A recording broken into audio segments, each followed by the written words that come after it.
1 trillion species. 7.8 billion humans. 1.9 million species extinct. 1 planet. Where are we heading? What should we do? Watch Climate Tracker, only on WION. World is One.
Good evening and welcome to Gravitas. I'm Palki, Sharma, Upadhyay. Let's get started.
The US and NATO have rejected Russia's demands. Moscow is not happy, of course. They're expanding their build-up. Troops along the border with Ukraine, troops in Belarus, and now ships in the Baltic Sea. Russia is flexing its muscle and turning on the pressure. Ukraine, meanwhile, is stuck with unreliable allies. The Germans are sending them helmets. Kiev has called it a joke, and rightly so. Germany's reluctance to take on Russia is weakening the Western bloc. Plus, talks are not delivering. The situation is the opposite of ideal. It also presents a dilemma for countries like India. Picking one strategic partner over another is tough. New Delhi has not made a statement, and it won't make one in a hurry. On Gravitas tonight, we'll bring you all the developments as we track what is turning into the biggest military conflict in Europe since the Second World War. Also on the show, will Boris Johnson have to step down? He says he won't, but survival looks difficult. A new leaked email shows he lied about Afghanistan evacuation. Europe has complained against China at the World Trade Organization. It's an apology of a move. Also, it may not help. We'll tell you why China has the edge at the WTO. New Delhi held its first ever summit with Central Asian countries. We'll discuss the highlights and the significance. And a mysterious space object is beaming radio signals every 18 minutes. Astronomers are spooked. We'll tell you all about it. We begin as always with Gravitas Global Headlines. Omicron is now the dominant variant of COVID-19 in India, says the government, adding that there are early indications of a plateau in the number of cases. This as the weekend curfew is lifted in the Indian capital, New Delhi, while the decision on reopening schools will be taken next week.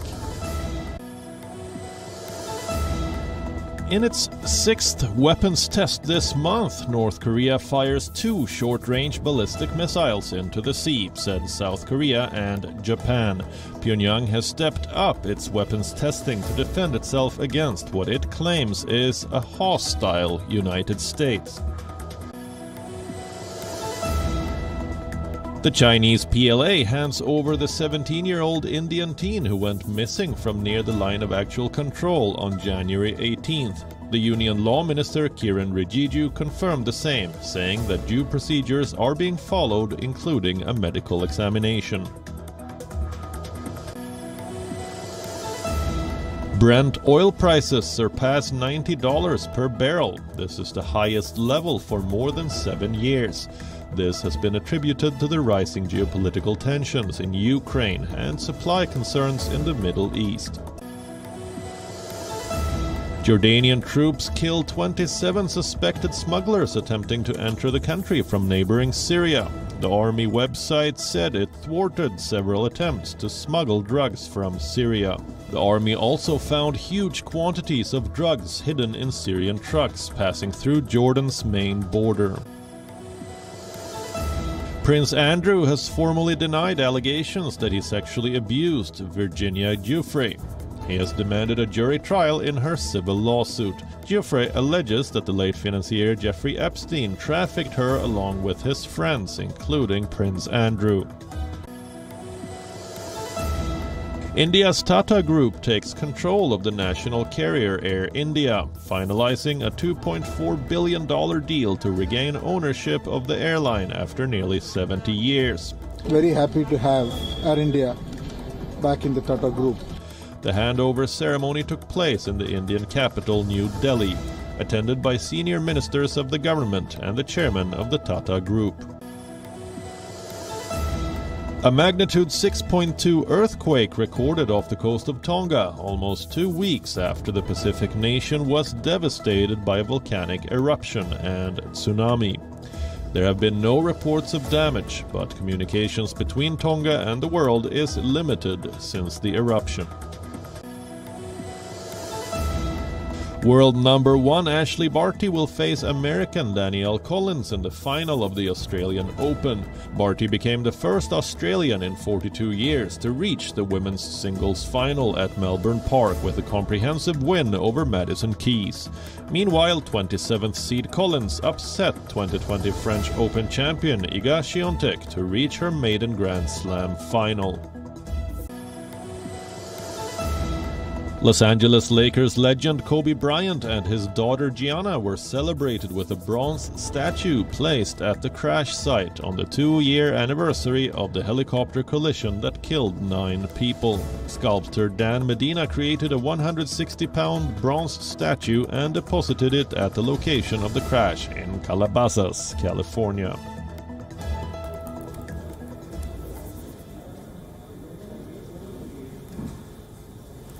Russia's build-up near Ukraine has entered its 3rd month. It's getting bigger by the day. First, Russia put boots on the ground. Now it is sending ships. Let me show you the latest pictures. These are from the Baltic Sea. And what you see are Russian ships. More than a dozen of them have been deployed. They're conducting shooting practice. On the ground, Russia is moving more troops, more tanks and more weapons to the Ukraine border. Tensions could escalate because the West has rejected Russia's demands. So what will Moscow's next move be? Are Russian forces gearing up to march into Ukraine? We'll talk talk about all of that today. Let's bring you the very latest. Moscow is boosting its deployments like we just showed you. Russian soldiers have surrounded Ukraine from 3 sides. There are more of them at the border now. The initial estimate was around 100,000. Russia now has 60 battalion groups. How many soldiers? Anywhere between 112,000 to 120,000. It is believed that Moscow will send more. Medical and logistic networks are also being put in place. In February, the conflict could escalate. Russia will hold military exercises with Belarus, and that's another neighbor of Ukraine, you know, Belarus. It is on Russia's side. It has been receiving Russian troops and weapons. And this is very significant because from Belarus, Russia can directly target Kiev. The drills could build more pressure on the West. Reports say Russia could bring in more forces if needed and advanced military equipment like fighter jets and the S-400 missile defense system. Remember, the Russians already have 100,000 troops deployed at the border. That's a lot of soldiers. Why do they need more? Why is Russia sending more troops and weapons? To put more pressure. The West has rejected their demands, the ones that Moscow made last week. We told you about them, Russia's proposal. They wanted 3 things: no expansion of NATO, no NATO membership for Ukraine, and removal of NATO forces from the region. The US and NATO have submitted written responses, and they have not been made public. But America's message is clear. They will make no concessions for Russia, they say. All told, our actions over the past week have sharpened the choice facing Russia now. We've laid out a diplomatic path. We've lined up steep consequences should Russia choose further aggression. We've stepped forward with more support for Ukraine's security and economy. And we and our allies and partners are united across the board. Now, we'll continue to press forward and prepare. It remains up to Russia to decide how to respond. We're ready either way.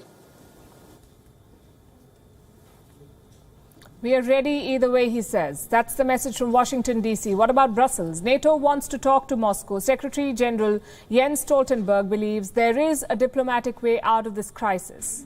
But he's worried about the new deployments. Tensions are increasing. Russia continues its military build-up. And we see also more troops not only in and around Ukraine, but also now in Belarus, where Russia is in the process of deploying thousands of combat troops, hundreds of aircraft, S-400 air defense systems, and a lot of other very advanced capabilities. Will Russia accept the offer for talks? Like always, they won't tell. This is what the Russian foreign minister said. As for the content of the document, there is a response which gives hope for the start of a serious conversation on secondary questions. But in this document, there was no positive response to the main question.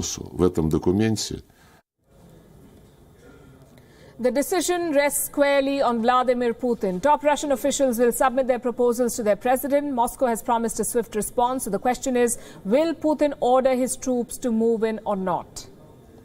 So far, there are no signs that Russia will de-escalate. In fact, it's getting support from China as well. Chinese Foreign Minister Wang Yi spoke to U.S. Secretary of State Antony Blinken. He called Moscow's demands legitimate and voiced concerns about NATO deployments. One thing is clear, diplomacy is not working.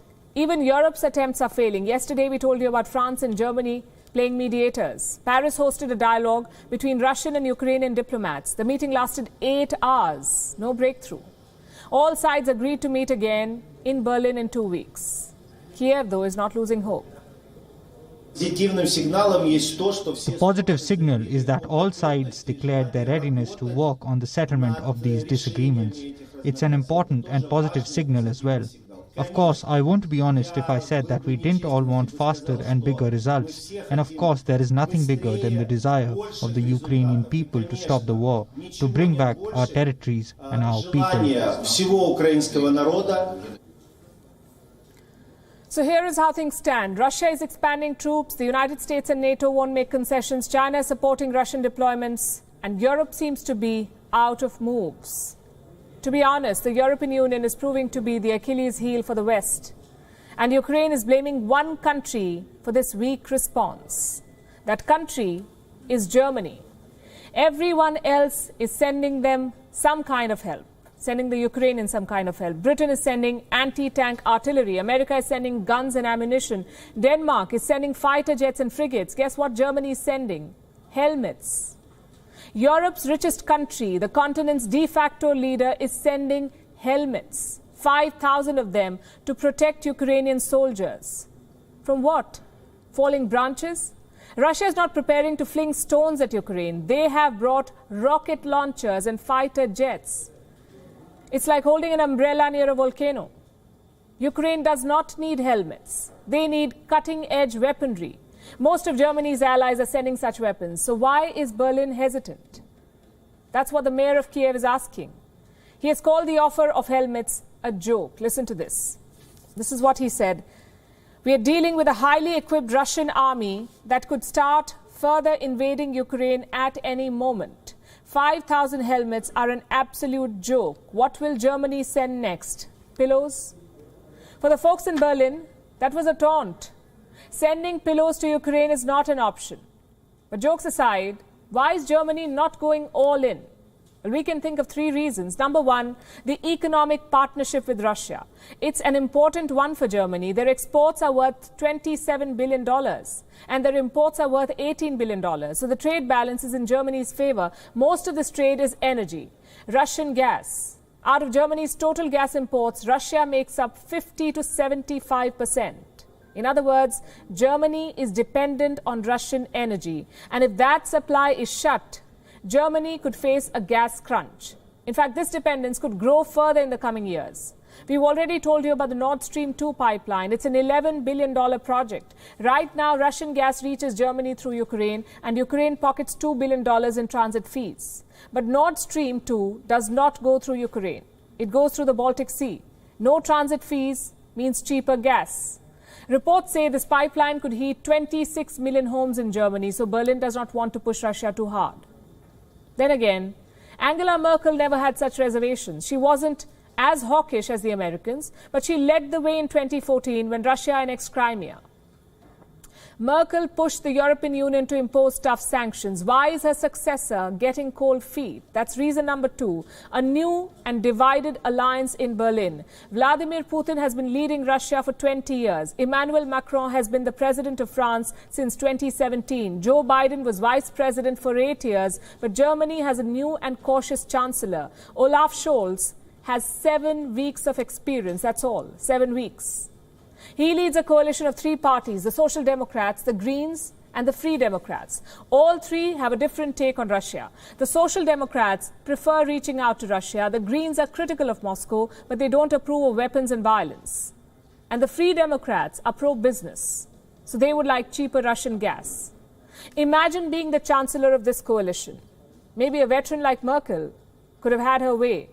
But Scholz is new in office. He doesn't have the political capital to stand up for Ukraine. Plus, he can't always blame it on history. He can rather always blame it on history. And that's reason number 3.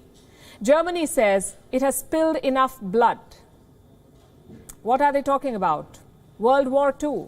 The Nazi war machine killed millions of people across Europe. In fact, the Russians were among the biggest victims. 27 million Soviet soldiers died fighting the Nazis.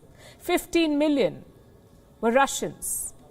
That history continues to weigh on Germany's conscience. It says so in their foreign ministry's website. Let me tell you what it says. I'm quoting, "Remembrance of the past plays an important role in German-Russian relations. Germany is aware of its responsibility to Russia and the other post-Soviet states for the 27 million Soviet victims of the Second World War." Is this a valid argument? Maybe. Is it a perfect argument? Far from it.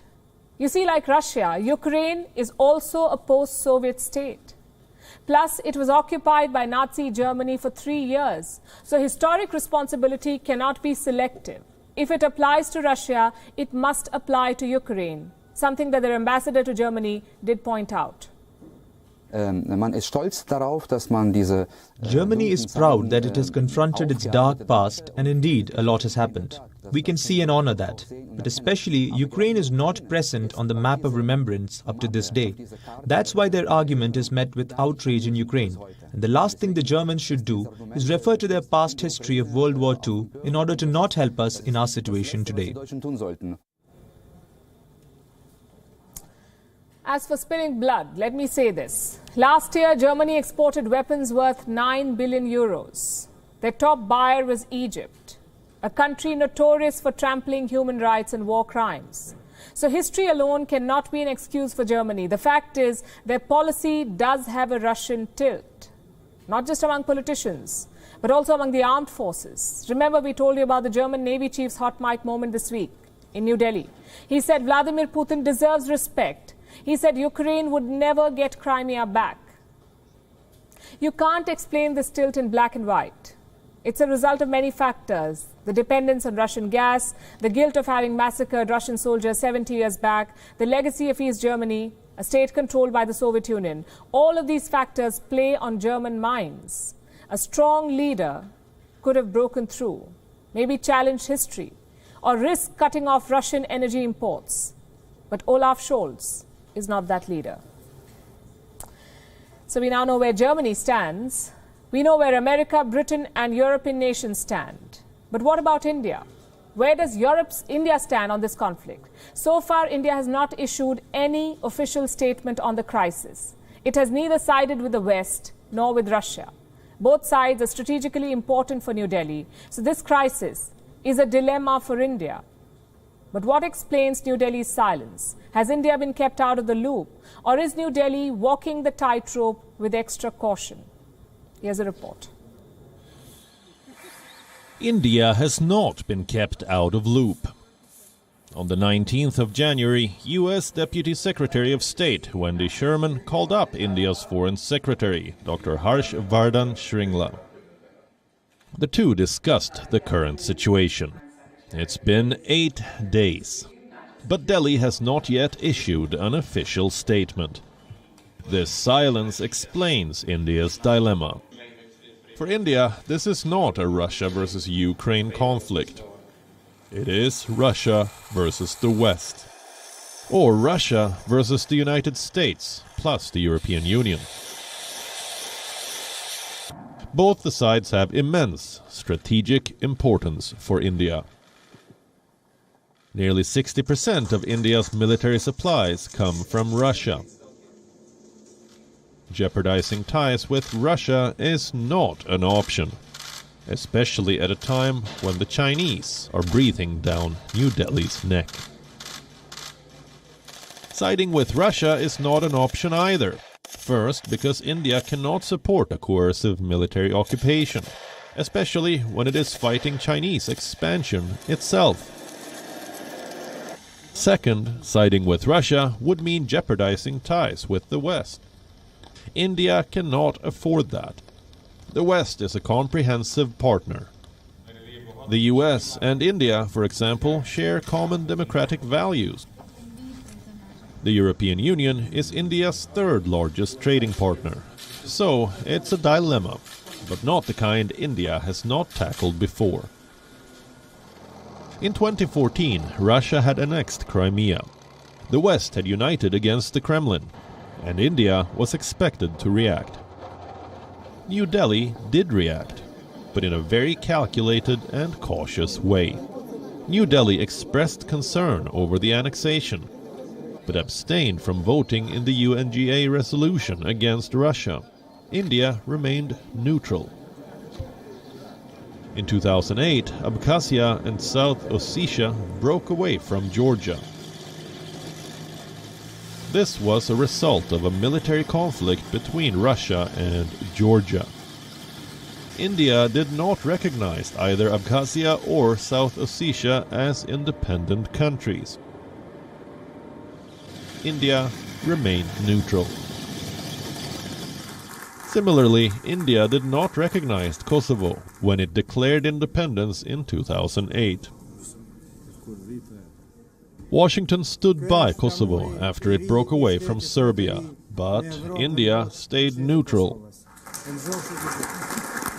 For Indian, diplomacy sovereignty is non-negotiable. Peace is non-negotiable too. If India is to side with either Russia or Ukraine, it is likely to side with dialogue. New Delhi will support constructive solutions against sanctions. Bureau Report, WION, World is One. They say when it rains, it pours. Currently, no one understands this better than British Prime Minister Boris Johnson. He lied about the BYOB, and then he was exposed. He lied about not breaking lockdown rules. Again, he was exposed. And now we have strike 3. This story dates back to August 2021. Afghanistan had fallen to the Taliban. Thousands were scrambling to escape the country. There were limited evacuation flights and far more limited resources to secure a seat. The humanitarian crisis in this South Asian country was being broadcast live to the world. You may remember the images of the Kabul airport. Around the same time, there was a whisper in the corridors of power in London. Apparently, Britain was prioritizing evacuating animals over humans. In other words, Westminster was using the vital resources to evacuate some 94 dogs and 68 cats. The mail trail was time and again leading to the 10 Downing Street. The buzz was that the botched-up evacuation plan was authorized by the Prime Minister himself. Boris Johnson did not mind leaving millions of humans in a war-torn country as long as the 150 animals could escape scratch-free. Johnson said the allegations were quote-unquote complete nonsense. Turns out he was lying. Again. A leaked email has turned in the Prime Minister of the UK. It dates back to the 25th of August 2021. The Afghan crisis was at its peak.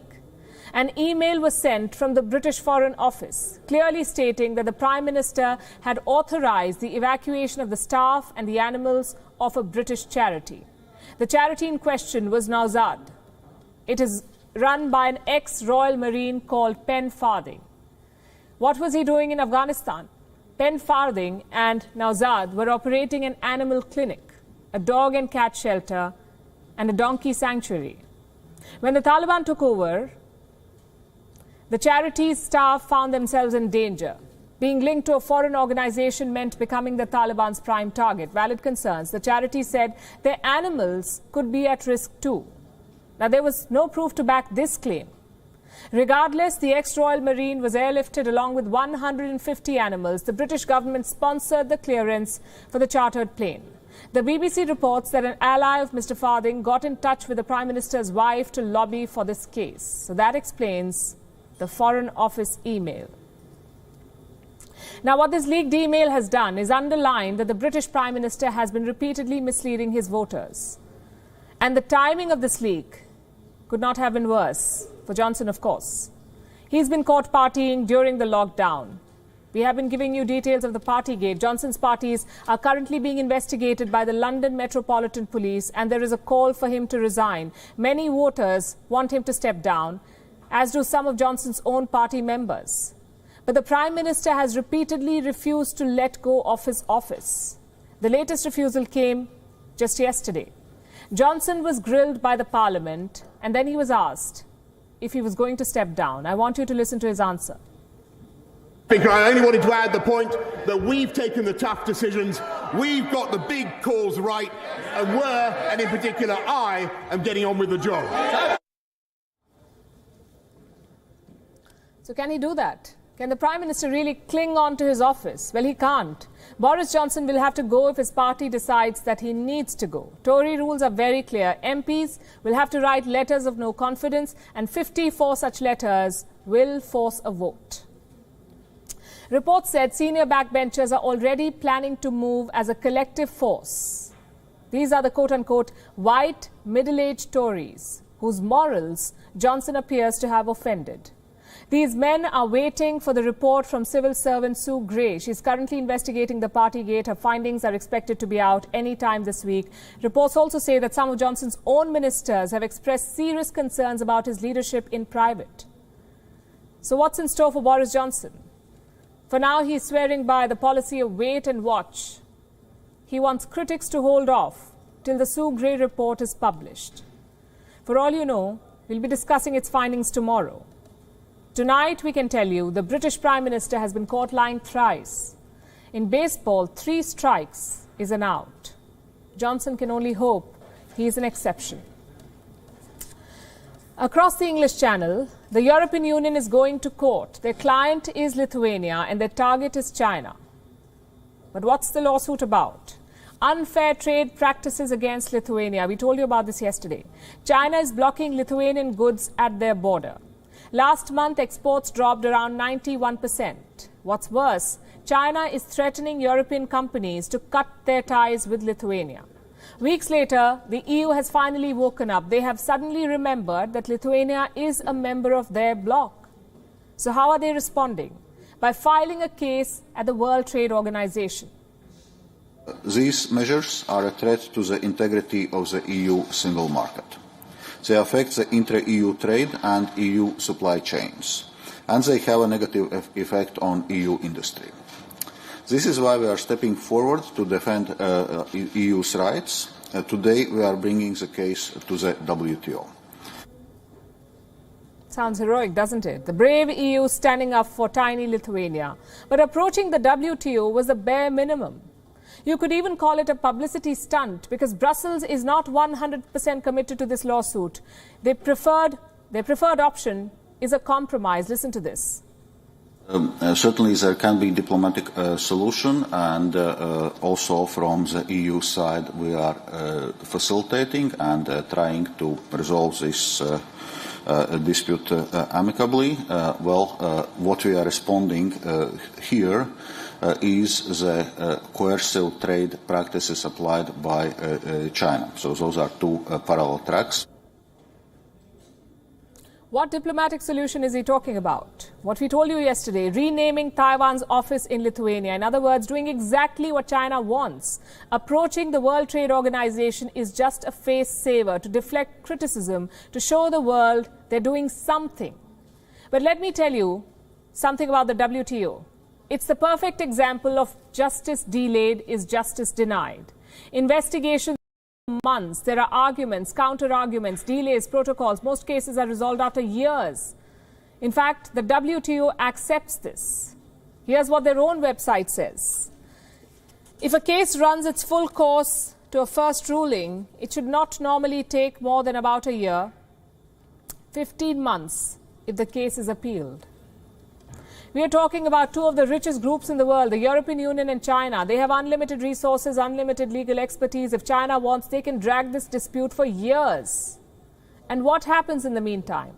More losses for Lithuania, more threats for European companies. A much better option is retaliatory action. If China is blocking Lithuanian goods, why can't Europe do the same to China? Maybe impose higher customs or more regulation. Because that would require all European nations to join hands, and for all the talk of European solidarity, that's not happening. And China has consistently benefited from this setup. Let me tell you about another case at the World Trade Organization. This one was filed in the year 2012, 10 years ago. The United States had imposed higher tariffs on certain Chinese goods like magnets, steel, and tires. Washington said that China was dumping goods in the US market. What does that mean? You see, most Chinese companies are run by the state, the bigger ones. They get subsidies and benefits, things that private companies do not get. So obviously their goods are going to be cheaper. And to level this market, President Barack Obama imposed tariffs on them. Technically, anti-dumping tariffs are legal. The WTO does permit them. But in this case, they sided with China. After 10 years of deliberations, China has won the case at the World Trade Organization, so they can now impose tariffs worth $645 million on American imports. Needless to say, Washington is not happy. Here's what their trade office said, and I'm quoting again. Today's decision reinforces the need to reform WTO rules and dispute settlement, which have been used to shield China's non-market economic practices and undermine fair, market-oriented competition. Simply put, China has rigged the game. You see, the WTO was created to serve the market economy. Their rules do not cover China's typical companies, the ones owned and controlled by the state. So WTO decides on a case-by-case basis, and this system benefits China. Since the year 2007, China has been party to more than a quarter of all WTO cases, 25%. What helps them is their designation. In the World Trade Organization, China is classified as a developing nation, and this comes with a lot of benefits. more time to fulfill WTO commitments, more assistance in dispute resolution, and more technical help. Now, I get that China has a huge population, but even so, their economy is too big to be called developing. They are waging trade wars with America and Australia. They're threatening European multinationals. Doesn't sound like a developing nation, does it? The fact is, the WTO needs an urgent overhaul. Until then, these complaints against China are unlikely to work. Beijing only understands the language of force, tariffs for tariffs, blockade for blockade. Let's now talk about Central Asia. There was a time when it was central to world trade, culture and politics. Then for centuries it was relegated to the sidelines.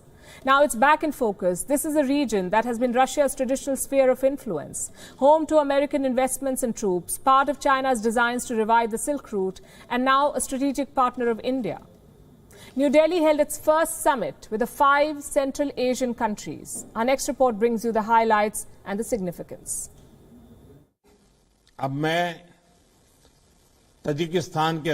the first time ever, India hosted a summit with Central Asian leaders.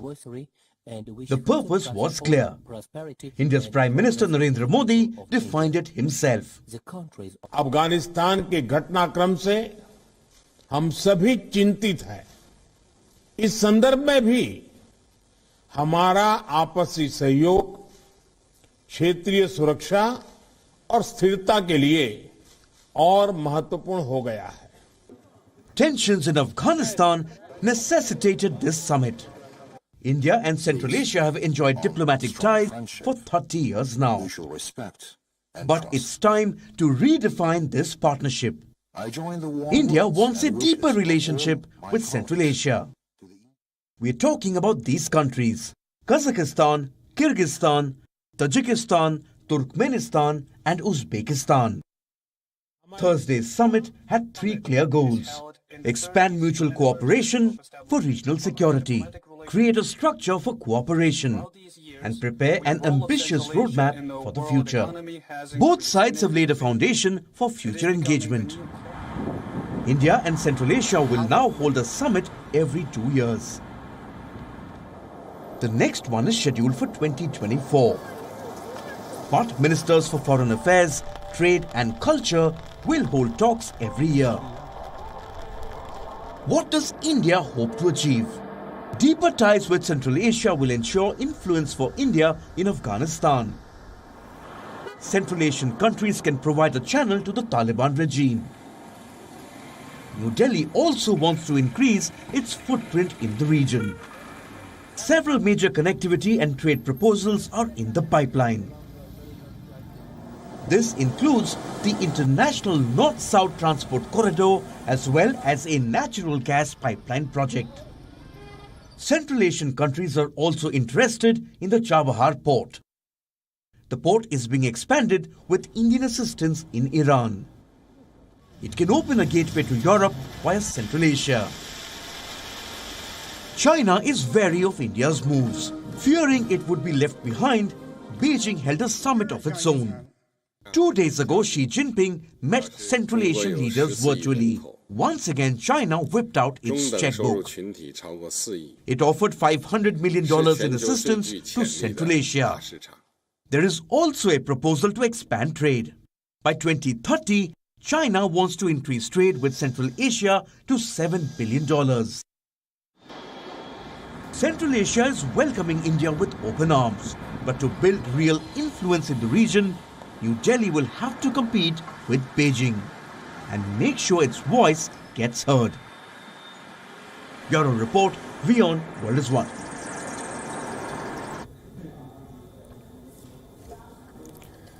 They say in politics, there are no permanent friends or enemies, only permanent interests. And looking at what's happening in West Asia, it seems about right. Mortal enemies are talking to each other. Communal rivals are signing trade agreements. Tonight, we are talking about one such relationship, Israel and Turkey. It's been a peculiar journey, full of ups and downs. Turkey was the first Muslim nation to recognize Israel. They voted against partitioning Palestine, but they also recognized Israel. This was way back in 1949. There was trade, military cooperation, strategic agreements, all of it. Then came Recep Tayyip Erdogan. Initially, nothing changed. In 2005, Erdogan visited Israel. He said he wanted to be a West Asia peace negotiator. He also laid a wreath at the Holocaust Memorial. This was Erdogan, the Prime Minister, not Erdogan, the President. The new Erdogan, the President, wants to be the champion of the Islamic world. So Israel went from friend to target. In 2018, he recalled his ambassador to Israel. This was after the US relocated its embassy to Jerusalem. And since then, the ties have completely collapsed. Erdogan calls Israel a terror state, and Israel accuses Erdogan of funding the Hamas. Now, after 3 years, things are slowly improving. Israel's president is all set to visit Turkey next month. Erdogan is calling it a new era in bilateral ties. We are ready to take every step with Israel in this field of energy. In fact, Israeli President Mr. Herzog will pay a visit in the first week of February. This visit may pave way for a new era in Turkish-Israeli relations.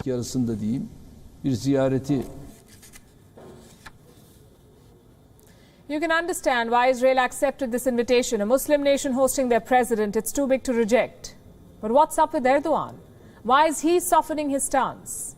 First, he congratulated the Israeli president on his appointment. Then his foreign minister called his Israeli counterpart. And now this invitation. Do not mistake this for an ideological change. It's more of a compulsion. And I will tell you why. Reason one is Turkey's economy. It is in the dumps. Their inflation is at 36%. Unemployment at 11.7%. Erdogan is realizing that his current lot of friends are not helping. Iran is sanctioned, Russia is busy, and Pakistan is broke. As for the West Asian powerhouses, Erdogan has alienated all of them: Saudi Arabia, the UAE, and Israel. With elections next year, he needs to turn the economy around, hence the outreach. Reason number two, to please the Americans. Joe Biden sanctioned Turkey for buying missiles from Russia. Erdogan needs them lifted. And for that, he needs to show his commitment to America. And what better way than to reach out to US allies? By the way, it's not just Israel. Erdogan is courting all his rivals. He will visit both Saudi Arabia and the UAE next month. It's a massive realignment. There is no doubt about it. But the problem is the motive. Every foreign policy is based on national interest. But Erdogan's policy is based on self-interest. He doesn't care about a stable relationship or about real partnerships. All he cares about is power. And that complicates this outreach. Some in the Israeli media have pointed this out. I'll tell you what one article says. Turkey's pitch regarding Israel relations is rooted in a 1950s outlook. In all the discussions with Ankara or claims of reconciliation, the only narrative that comes out is that Turkey profits and Israel gets nothing. And this is precisely the issue. Is Erdogan actually willing to dehyphenate Israel and Palestine, or is this all about short-term benefits? His track record does not inspire confidence. Let me tell you what happened in August 2020. Erdogan welcomed a delegation of Hamas leaders in Istanbul. Some of them had a $5 million bounty on them. And guess who issued that bounty? The United States. This sort of double game is an Erdogan speciality, so Israel will be cautious in dealing with him. He's not like the UAE or Bahrain.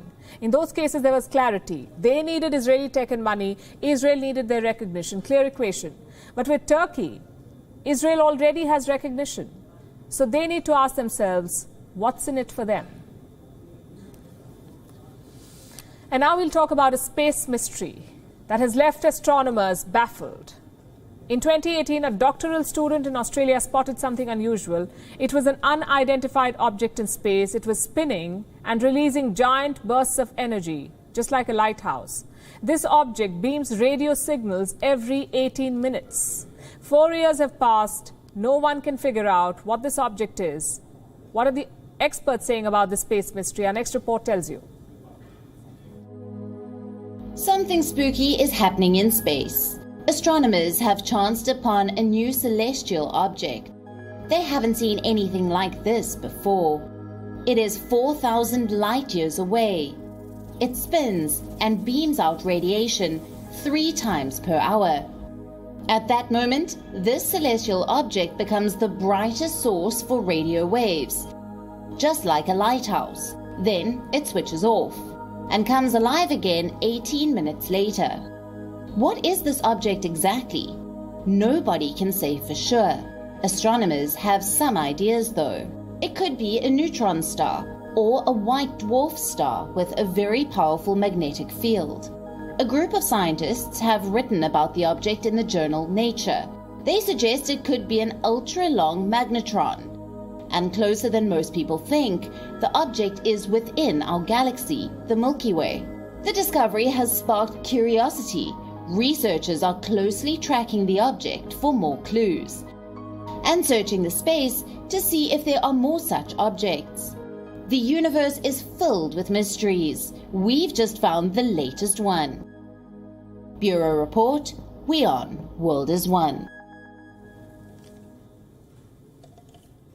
On that note, it's a wrap. We're leaving you with Gravitas Images. Thanks for watching.